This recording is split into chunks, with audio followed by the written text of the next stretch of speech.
오늘 예배 드리는 우리 회중석을 유심히 보니 아마 우리 교회 출신 모교회를 또 찾아오시고 또 부모님 뵈러 오셨다가 또 함께 예배 드리러 오신 우리 가족분들이 참 많이 계신 것 같습니다. 특별히 우리 점촌제일교회는 올해 새해를 열면서 1월이 31일로 되어 있잖아요. 그래서 잠언이 딱 31장이기 때문에 날짜에 맞춰서 잠언을 한 장씩 읽으면서 이제 감사의 제목을 나누는, 그래서 한 달로 캠페인은 끝나겠지만 제가 모쪼록 바라기는 우리 성도들이 매일같이 말씀을 한 장 이상씩은 읽고 또 그 말씀을 읽을 때 하나님께서 우리의 마음을 주장하시고 역사하셔서 우리의 삶에 괴롭고 힘든 일이 왜 없겠어요. 그러나 그럼에도 불구하고 우리에게 감사할 일들이 있음을 발견하고 깨닫게 해주시리라고 믿는 것입니다. 그래서 말씀을 늘 읽고 감사하는 삶이 감사가 넘치는 삶, 이것이 우리의 습관과 인격이 되기를 바라서 이 첫 달을 그렇게 캠페인을 진행하고 있습니다. 그동안에도 우리 성도님들께서 매추 감사 주일이나 또 수수 감사 주일을 앞두고는 그 한 주간 전에 주보에 간지로 넣어드려서 한 주간 동안 한 10가지 정도의 감사 제목을 적어 보시도록 이렇게 하곤 했어서 처음에는 한번 낸 적도 있었죠. 제출을 한 적도. 그때에도 꽤나 많은 은혜로운 감사 제목들을 우리 성도님들이 나누시고, 그때에도 아마 밴드에 글을 좀 올렸던 그런 기억들이 있는데, 이번에는 한 달을 하면서 우리 성도님들이 과연 얼마나 참여하실까? 저는 요즘 우리 성도님들이 나누시는 그 감사 제목을 읽는 것만으로도 너무 행복하고 감사가 넘쳐서 저절로 은혜가 넘치는 그런 나날들을 보내고 있는 것 같습니다. 오늘 오신 우리 가족분들도 아마 섬기시는 교회에서 이런 일들을 이미 경험해 보신 분들도 계시겠고, 혹시 그렇지 않다면 벌써 21일이 지나기는 했습니다만 1년이 1월만 있는 건 아니잖아요. 그리고 모든 달이 31일로 이루어져 있지는 않지만 사실 솔로몬이 기록한 잠언은 그 앞쪽에 다 있기 때문에 뒤에 몇 장 다른 이가 또 함께 편집된 그런 잠언의 내용은 조금 생략된다 하더라도, 아니면 28일이나 30일에 2장, 4장 정도 몰아서 또 읽으셔도 될 일 아니겠습니까? 1년에 한 12번 정도 잠언을 계속해서 반복해서 읽거나, 아니면 기도하는 가운데 고민 중입니다. 다른 달에는 또 다른 성경 말씀을 가지고 또 다른 캠페인을 진행해 볼까? 우리에게 이 아이디어를 제공해 주신 분과 그런 의논과 또 의견을 한번 교환해 본 적이 있는데요. 오늘 모교회 부모님 교회 찾아서 함께 예배하시는 우리 가족 성도님들께서도 그와 같은 운동들을 계속해서 좀 해보시면 좋겠다 싶은 그런 마음이 들어서 이런 권면의 말씀을 드립니다. 이번 주간에 오늘 이제 설날이 되면 이렇게 많은 가족분들이 오실 텐데 어떤 말씀으로 은혜를 나누면 좋을까?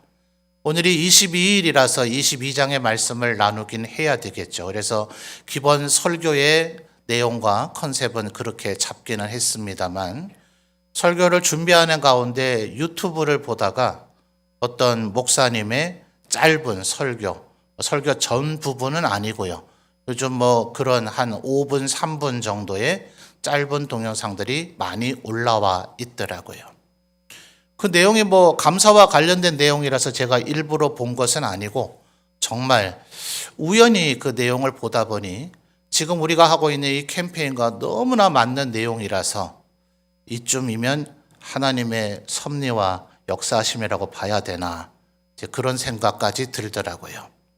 이 목사님께서 그 교회에도 아마 감사 노트, 이 캠페인을 우리와 같은 것이라고 보여지지는 않는데요. 감사 노트 캠페인을 진행하고 계신 것 같아요.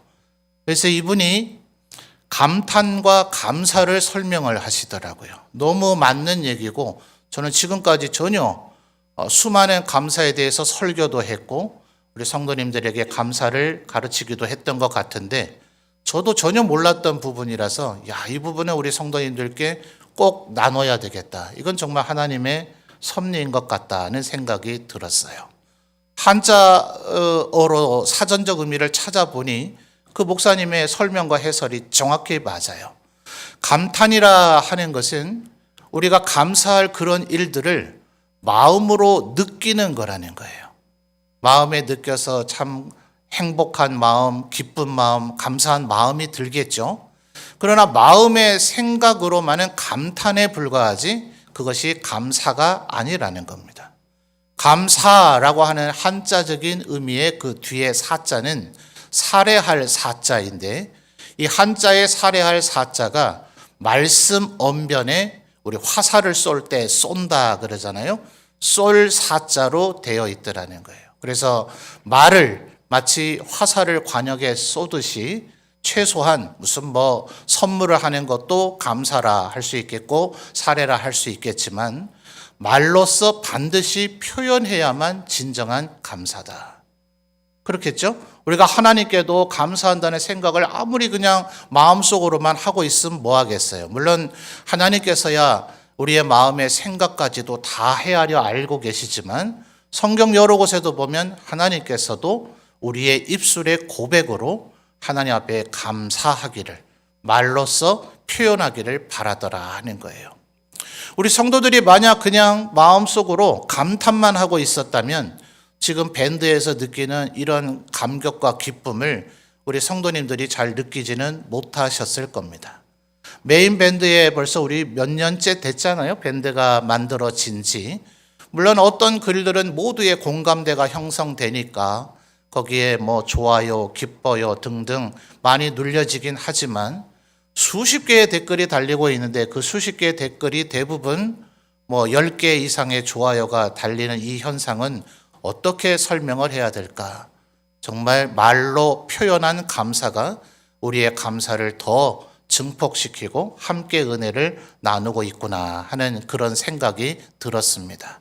오늘 특별히 명절이라서 우리 많은 일가 친척 가족분들이 모이시게 됐을 터인데 우리 성도님들이 지난 21일간 나눴던 감사에도 그런 내용들이 있었어요. 자기의 배우자가 지금 내 남편, 내 아내라서 참 감사하고 지금 나의 부모님이 내 부모님이라서 감사하고 또 어떤 이는 이런 아이들이 내 자녀라서 감사한 그런 내용들도 제가 보았던 것 같아요. 지금 우리 앞뒤 좌우의 분들에게 한번 인사할까요? 앞에 많은 수식어를 하려면 익숙하지 않아서 조금 거북하고 부자연스러울 수 있을 테니까 지금은 감사합니다 라고만 인사하고요. 댁에 가셔서 아까 왜 감사했냐고 한번 물어보세요.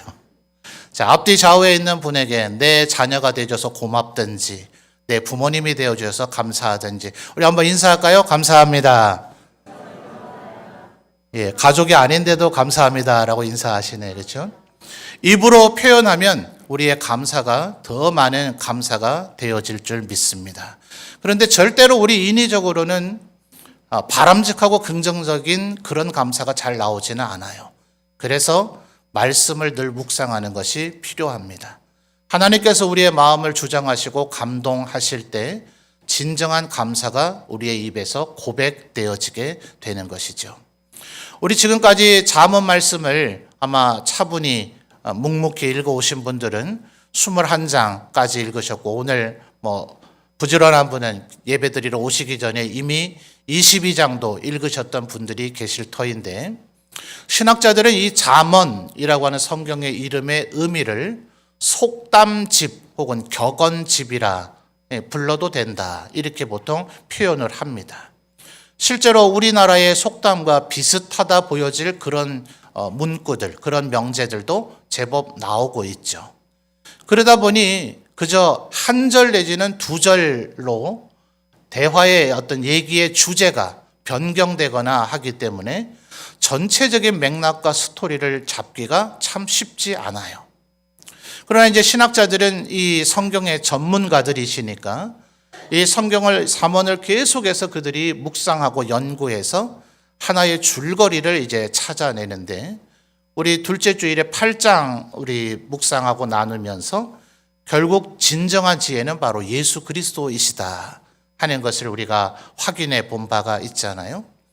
그래서 이 잠언에서 말하고 있는 지혜 1장에서부터 8장 어간까지는 진정한 지혜가 뭔가, 이 세상에서도 지식, 지혜라고 하는 단어는 계속 사용하고 있으니 그저 세상에서 사용하는 보편적인 지혜와 지식이라는 말과는 달리 성경에서 지금 말하고 있는 지혜가 무엇인가를 솔로몬은 설명해 주고 있어요. 뭐였습니까? 바로 예수 그리스도를 알고 그분을 내 마음에 영접하고 모시게 되는 것이 진정한 지혜를 소유하는 것이다. 자, 그럼 그 지혜는 어떻게 소유할 수 있게 됐다 했습니까?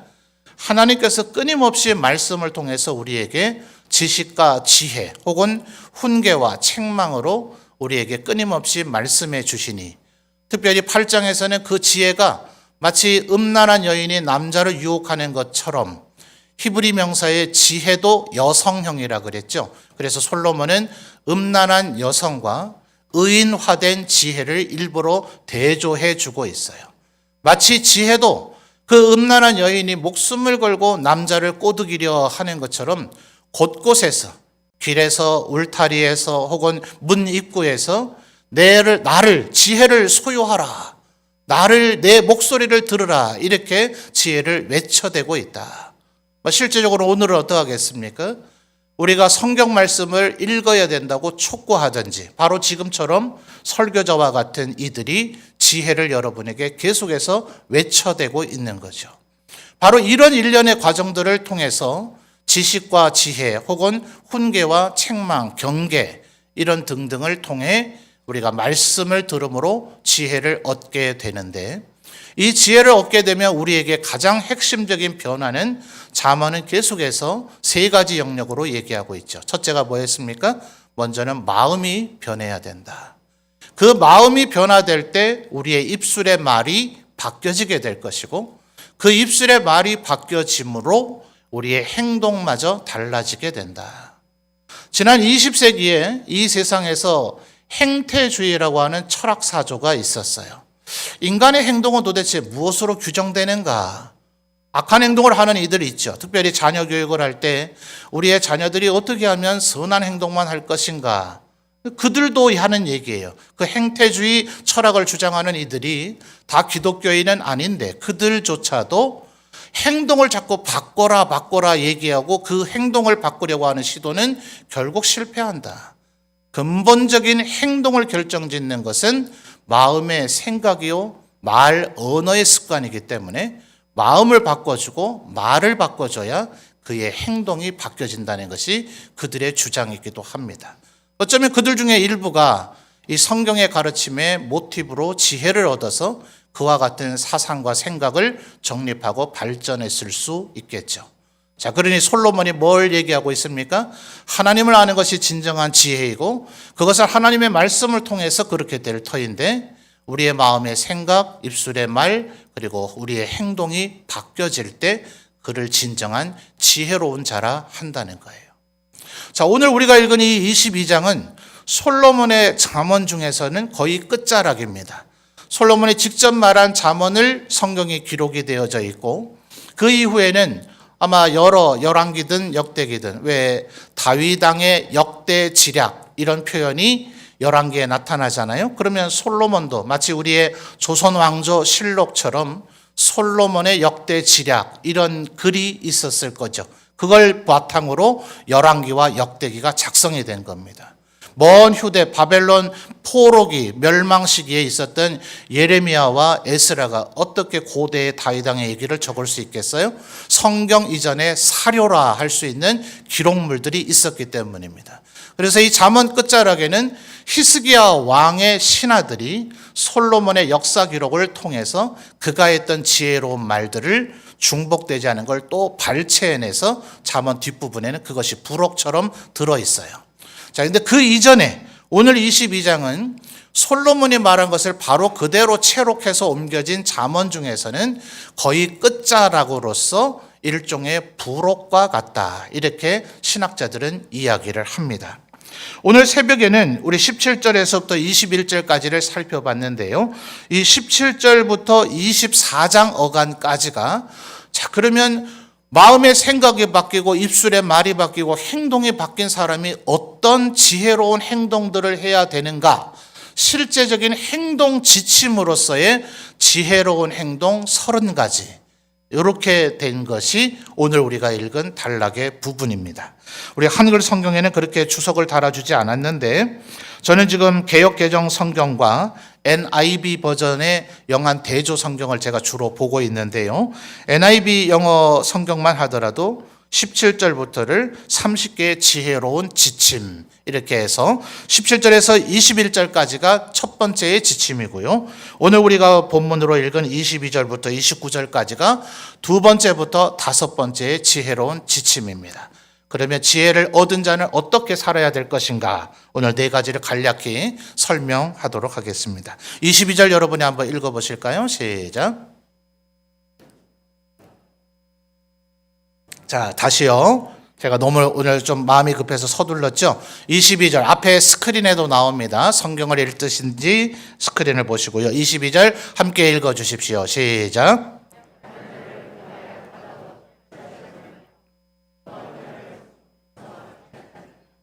아멘.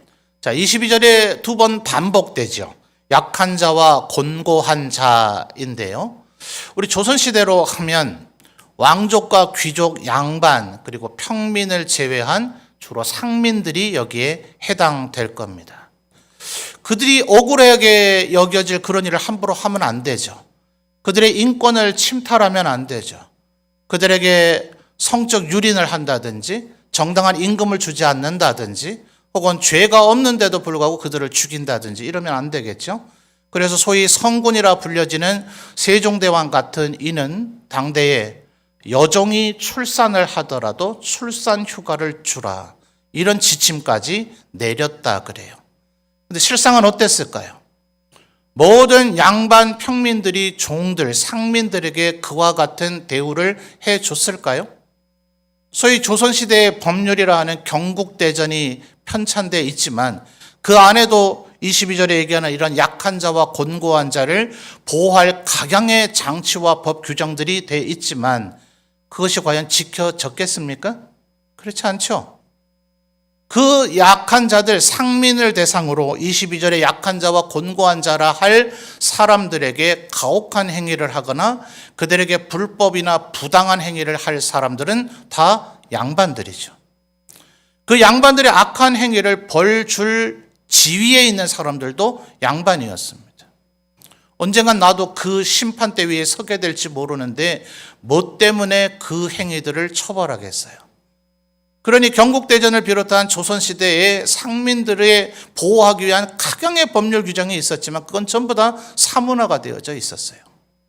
신문고라는 게 유명하죠. 이 북을 울리면 왕이 누가 북을 쳤느냐 해서 그의 억울함을 풀어준다. 천만의 말씀요. 그 신문고가 설치된 위치가 상민이 접근할 수가 없는 위치입니다. 누가 거기 가서 북을 칠 수 있겠어요? 그냥 허울 좋은 요식행위에 실상은 불과했던 겁니다. 왜 약한 자들은 이렇게 보호받지 못할까요? 그들을 함부로 대하고 그들을 처벌하고 또 혹은 그들에게 억울한 일을 해줘 봐야 아무도 그들을 위해서 싸워줄 사람이 없기 때문에 이 세상에서는 그런 일을 하면 안 된다. 너무나 22절은 상식적이고 보편적인 얘기인 것 같지 않습니까? 그러나 이게 실상은 인간들에게서 잘 안 지켜지죠. 오늘날 우리 한국 사회에서도 여러 가지 화두들, 입에서 오르내리는 단어들이 있는데 그 중에 하나가 갑질 아닙니까? 누가 갑질합니까? 대통령이 하나요? 국무총리나 대법원장, 검찰총장이 합니까? 그런 높은 막강한 권력을 갖고 있는 분들이 하는 게 아니라 실상은 우리 주위에 있는 너무나 평범한 우리와 별반 다를 바 없는 그들에게 소위 한 줌도 안 되는 권력도 없는 이들이 자기보다 더 약한 이들에게 함부로 언행을 하는 것을 가리켜 우리가 갑질이라 얘기하잖아요. 그러니 22절의 이 얘기는 너무나 상식적이고 누구나 지킬 것 같지만 실상을 다 조사를 해보면 22절에 이것에 걸리지 않은 사람이 없다 할 정도로 우리는 본능적으로 저 사람에게 내가 함부로 대한들 누가 저 사람을 보호해 주랴, 누가 저 사람을 대신에 싸워주랴 하는 이런 마음이 약한 자와 곤고한 자를 함부로 대하는 사회 풍토를 만들어낸단 말이에요. 22절 하반절을 보면 성문에서 압제하지 말라 했는데, 이 성문은 주로 광장으로 되어 있어서 시장이 서는 장소이기도 하지만 이것이 공개 재판의 장소와 처벌의 장소이기도 합니다. 그러니 22절 하반절 곤고한 자를 성문에서 압제하지 말라는 것은 사법 정의가 무너지는 현상을 얘기하고 있는 거예요. 이래도 될까요? 23절을 보시면 하나님의 그 대응이 나타나시는데, 23절 상반절에 대저 여호와께서 신원하여 주신다. 자, 신원이라는 조금 다소 고상한 언어로 번역되어 있습니다만 하나님께서 복수하신다는 얘기예요. 우리가 만만히 여기고 이 사람쯤에게 함부로 대하는 걸 누가 간섭이나 하겠는가 싶어서 그렇게 한 사람에게 하나님께서 복수하신다. 얼마나 두려운 얘기입니까? 여러분, 예수님께서 십자가를 지시기 직전에 제자들이 마지막 날은 언제입니까? 또 그때는 어떤 일들이 벌어집니까? 수많은 질문들을 했고 그 예수님의 대답을 4명의 복음서 저자들이 다양하게 기록을 했죠. 자기의 뇌리에 가장 강렬하게 들려진 얘기들을 기록했는데 어떤 경우는 2-3명이 중복해서 그 내용을 기록하기도 했어요. 예수님께서 나중에 오셔서 하실 최후의 심판 자리를 얘기하는데 어떤 이들에게 너희는 천국에 들어가서 그 기쁨을 영원토록 누리라 하니 이들이 의아해하면서 예수님에게 질문합니다. 우리가 예수님께 뭘 그리 잘했다고 그렇게 하십니까? 아니, 예수님의 대답이 뭡니까? 너희가 소자에게 물 한 잔 준 것이 나에게 한 것이다. 여기서 말하는 소자는 한자적으로 볼 때는 어린 사람, 젊은 사람을 의미하는 것 같지만 원래의 원문의 의미는 바로 22절의 이 표현과 다를 바 없는 약한 자와 곤고한 자, 가진 것 없는 자, 힘 없는 자, 신분도 높지 않고 비천한 자, 함부로 대해도 누구도 대신해 줄 수가 없는 그런 연약한 자들을 성경은 소자라고 얘기하는데, 예수님의 그 심판의 상징의 메시지 그 뒤에 우리가 더 심각하게 들어야 될 부분이 나오죠. 이제는 반대로 어떤 이들을 향하여 너희는 지옥에 들어가서 영원토록 거기에서 형벌을 받을지어다 라고 선언을 하니 그들이 다소 억울한 듯이 질문합니다. 우리가 뭘 그리 잘못했습니까? 주님의 대답은 똑같죠. 너희들이 소자에게 냉수 한 잔 주지 않은 것이 바로 벌받을 이유라고 말입니다. 그러니까 이 22절의 이 내용은 정말 우리 사회에 아마 성경을 부지런히 읽으시는 분도 이 22절에서 그렇게 경각심을 갖지는 않으실 거예요. 아니, 뭐 이게 그렇게 심각한 문제가 되랴. 이건 세상 상식이 아닌가. 누구라도 이렇게 하고 이게 당연하지 뭐 억울하겠지만 어쩔 수 없는 보편적인 현상이 아닌가. 아니요. 하나님을 마음에 모시고 살며 하나님의 진정한 지혜를 깨달은 자는 지금 이 부분이 무엇이라고요? 지혜를 소유한 자가 실제적으로 행동해야 할 지혜로운 자들의 행동 지침 2번째. 17절에서 21절까지는 사실은 행동 지침이라 하기는 어려워요. 19절을 거슬러 가서 보시면 여호와를 경외하는 것이 바로 지식을 얻는 핵심적인 방법이다 하면서 귀를 기울여서 듣고 마음에 하나님의 말씀을 두고 그리고 네 마음속에 그것을 보존하고 네 입술에 그 하나님의 말씀이 있어야 되는 17절에서 21절은 어쩌면 지금까지 21장까지 얘기했던 이 잠언의 얘기를 다시 한번 총정리하면서 2번째부터가 본격적인 행동 지침인데 그 본격적인 행동 지침 첫 번째에 약한 자를 함부로 대하지 말라 라는 말씀을 주고 있다는 사실을 기억하셔야 됩니다. 사랑하는 성도 여러분, 우리의 주위에 연약한 이들을 할 수 있는 범위 내에서 돌아보며 살피고 섬기시며 살아감으로 나중에 하나님의 보답, 23절의 신원은 악한 일을 행한 자들에게는 복수가 되겠지만 선을 행한 자들에게는 보상, 리워드가 되는 거죠. 하나님의 보상을 받으시는 축복이 우리 성도님들께 있으시기를 주님의 이름으로 축원합니다. 자, 24절 두 번째 명제입니다. 한번 읽어보실까요? 시작.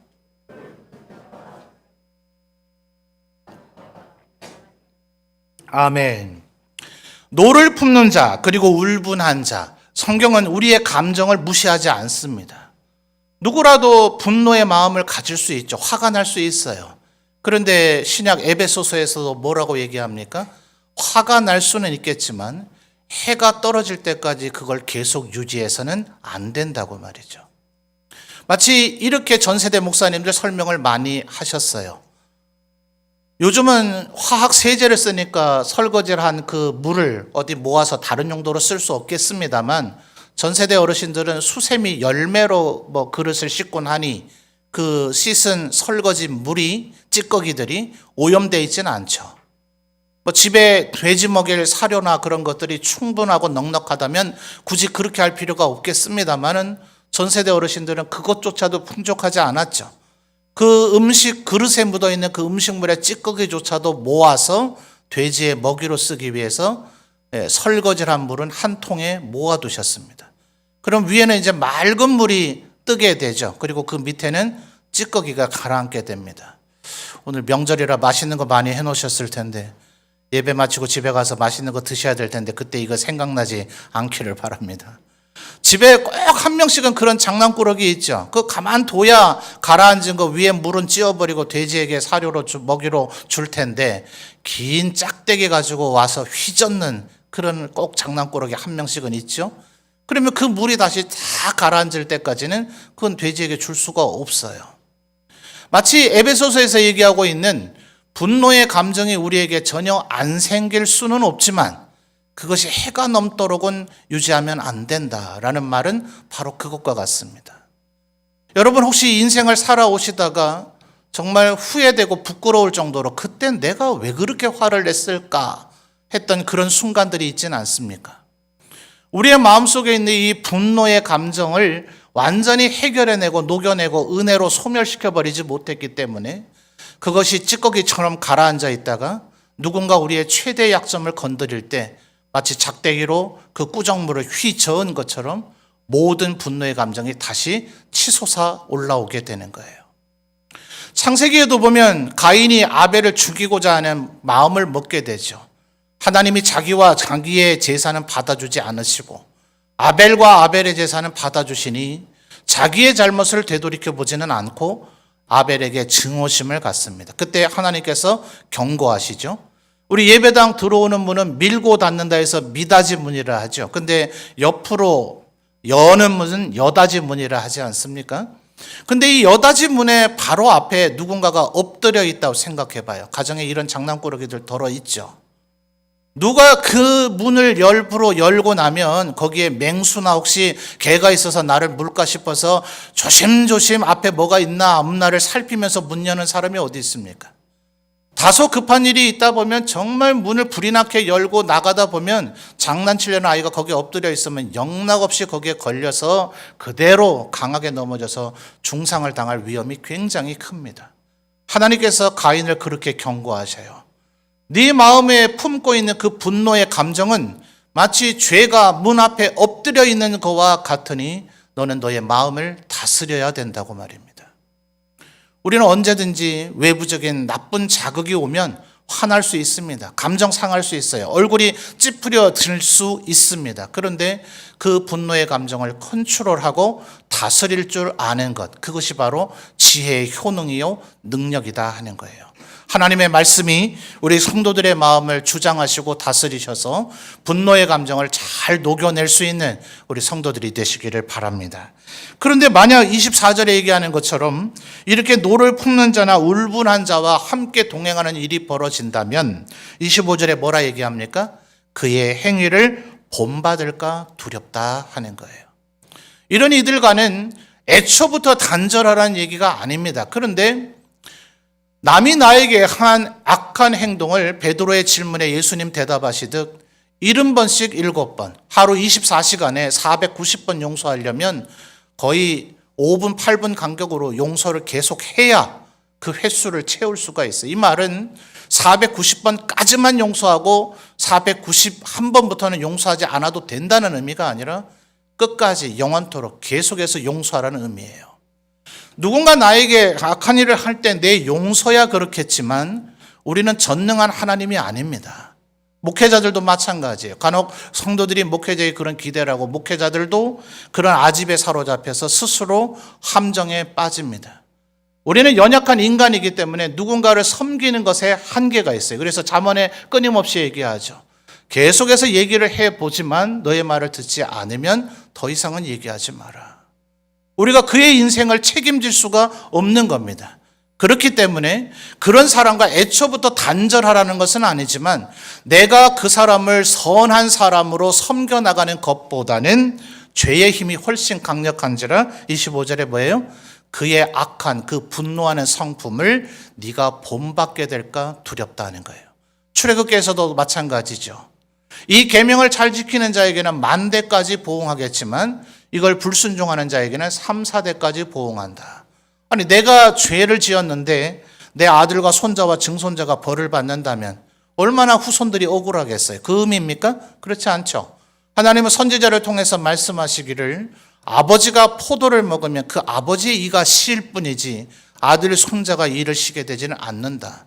각각 자기가 행한 대로 보응을 받을 것이라 하셨는데 왜 출애굽기 20장의 이 십계명 규정에서는 불순종하면 3, 4대의 보응을 얘기하셨을까요? 바로 이런 영향력을 얘기하는 겁니다. 하나님께서는 자비와 긍휼이 많으셔서 우리가 범죄했을 때 그 사한 사함마다 그때그때 바로 벌하지 않으시거든요. 참고 우리에게 끝까지 참아주시니 그걸 지켜보는 후손들은 어떻게 됩니까? 아, 저건 죄가 아니었던 것인가? 저 죄를 지어도 상관없구나, 괜찮구나. 아, 우리 아버지, 할아버지께서도 저렇게 하시는 거 보니 저건 하나님 앞에 큰 죄가 아닌가 보다. 학습 효과가 생겨서 스스로 멸망의 길을 자초하게 만든다는 거예요. 그래서 24절, 25절에 노를 품는 자와 울분한 자와 동행을 자꾸 하다 보면 그의 행위를 본받을 위험이 있다. 적절한 선에서 안 되거든. 그가 그런 길로 가거든 노를 품지 않도록 옆에서 권면하고 사랑해 줘야 되겠죠. 그러나 그것이 우리에게 한계가 있으니 성경은 동행하지 말라는 최후의 마지노선을 우리에게 알려주고 있는 겁니다. 자, 26절 한번 읽어주실까요? 26절입니다. 시작.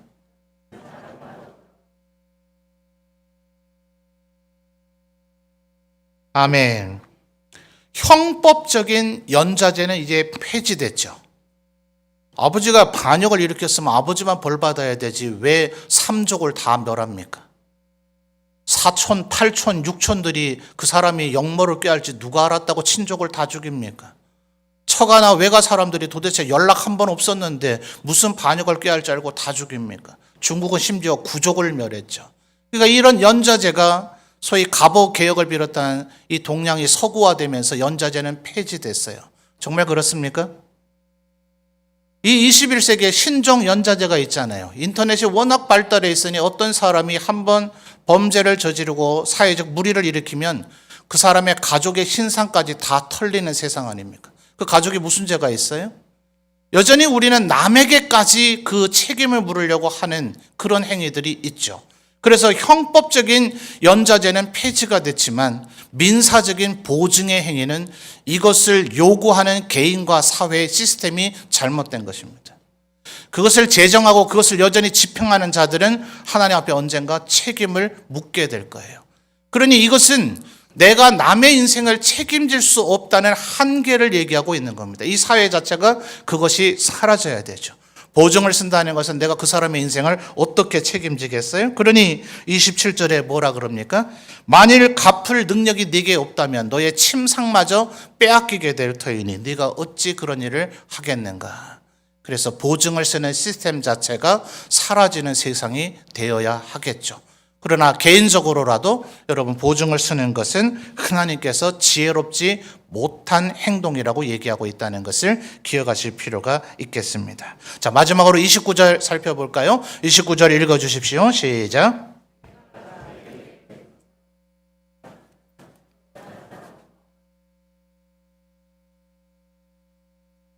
아멘. 전문가가 돼야 되겠죠. 무슨 일을 하든지 그 일에는 능숙해야 됩니다. 그런데 간혹 보면 자기의 직장, 직업의 일은 능숙하지 않고 취미 생활에 능숙한 분들이 있어요. 직장사에서 인정받습니까? 인정받지 못하죠. 예를 들면 목사인 저는 저는 정말 목회자가 되기 전에는 찬양대 하는 것이 너무나 좋았고 늘 찬양대는 언제나 했었어요. 근데 이제는 아무도 저에게 찬양을 시켜주질 않아요. 우리 찬양대는 이 교회 안에서는 아마 찬양이 능숙해져야 되겠죠. 또 앞에 있는 이 비파와 수금 우리 멤버들 얼마나 날마다 연습을 열심히 하시는지 몰라요. 악기 연주에 능숙해지셔야 되겠죠. 저는 뭐가 능숙해져야 되겠습니까? 목회자로서 해야 될 수많은 일도 있지만 단연코 설교에 능숙해져야 되겠죠. 그러나 이것을 얘기하는 것이 아닙니다. 29절의 자기의 일에 능숙하라는 것은 지금 솔로몬이 지혜를 얘기하고 있는 것인데 우리 모두가 능숙해야 될 것이 뭘까요? 바울 사도가 고린도인들에게 이 얘기를 했죠. 너희들은 찬양 잘한다, 악기 연주 잘한다, 설교 잘한다 뽐내려고 하지 마라. 그것은 하나님이 어떤 특정한 이들에게 은사를 주신 것이지 우리 모두가 힘써야 될 것은 믿음, 소망, 사랑 이 세 가지가 언제나 우리에게 있어야 되는 것이지만 그 중에 제일은 뭐라고요? 사랑이다. 너희가 하나님의 백성이 맞다면 너희는 사랑의 전문가가 되어야 한다라고 성경은 신구약에서 일관되게 얘기하고 있죠. 심지어 요한 사도는 요한일서에서 뭐라고 얘기합니까? 그리스도께서 너를 살리기 위해서 목숨까지 버리셨다면 네가 네 형제를 사랑하는 것이 마땅하다. 당연히 해야 될 일이다. 칭찬받으려고 기대하지 마라. 당연히 해야 될 일을 한 것뿐이기 때문이다 라고 말할 정도로 성경은 우리에게 사랑의 전문가가 되라고 이야기하고 있습니다. 우리는 앞으로도 계속해서 말씀을 읽을 것이고 그 말씀을 통해서 진정한 하나님의 지혜를 얻게 될 것입니다. 그 지혜는 우리를 감사를 낳게 할 것이고 우리를 이 세상에서도 지혜로운 자라 칭찬받게 만들어 줄 것입니다. 더욱 말씀을 부지런히 읽고 묵상하여 지혜와 감사가 넘치시는 우리 점천교회 모든 성도들과 명절을 맞아 가족을 찾아온 우리 교회 출신 모든 성도들이 되시기를 주님의 이름으로 축원합니다.